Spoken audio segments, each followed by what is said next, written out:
Hi, I'm Ben Becker, and this is drug testing for welfare recipients.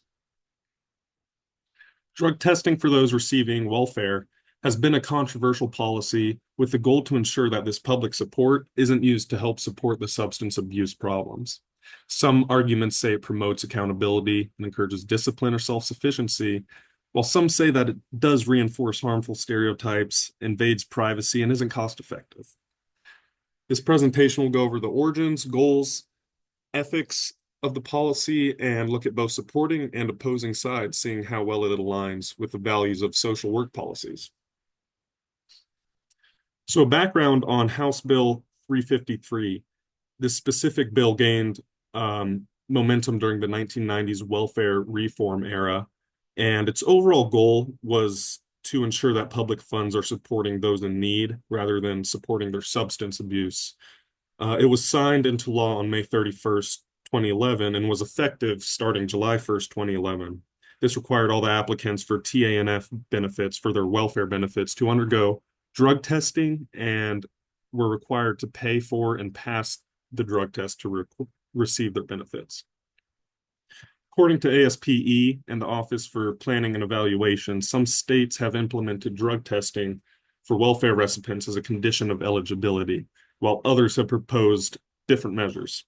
Some of these are suspicion-based testing, where some states require drug testing only when there's a reasonable suspicion of drug use for the applicants.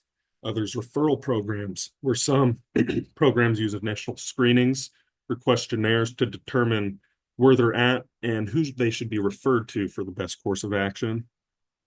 And all these strategies differ in balance, cost, privacy concerns, but all have the goal of ensuring that public funds are being used appropriately and welfare recipients are receiving measures that they need.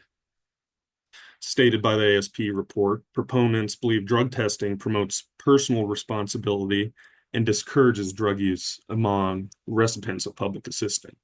This is probably one of the biggest supporting arguments, believing that it promotes accountability. Supporters argue that drug testing makes sure tax money goes to families genuinely in need. And another study published by Sage Open looked at the predictors of employment for those using substances enrolled in welfare.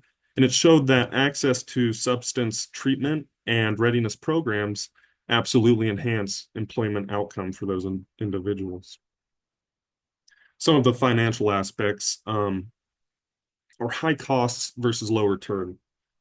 Made clear by a testing organization in Arizona, the costs of drug testing these welfare recipients often exceed the savings made from identifying these drug users. The fact that these costs associated with testing those under welfare exceeds the savings made from identifying these drug users has raised some serious concerns about the effectiveness of their overall programs.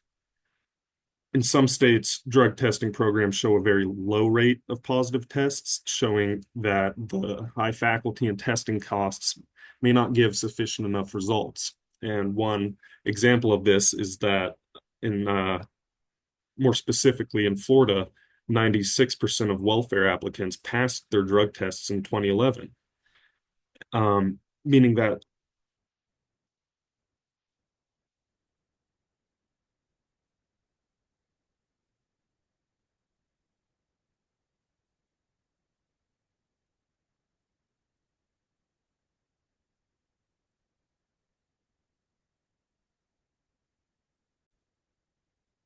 these high costs are only bringing back few results. One report saw in 2017, states spent over $490,000 testing only 2,500 applicants, when only around 300 tested positive, meaning that each positive test cost taxpayers roughly $1,630.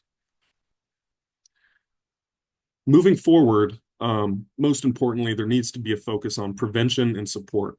Allocating more funds towards prevention and treatment programs can have a very significant long-term impact on improving the overall lives of these recipients.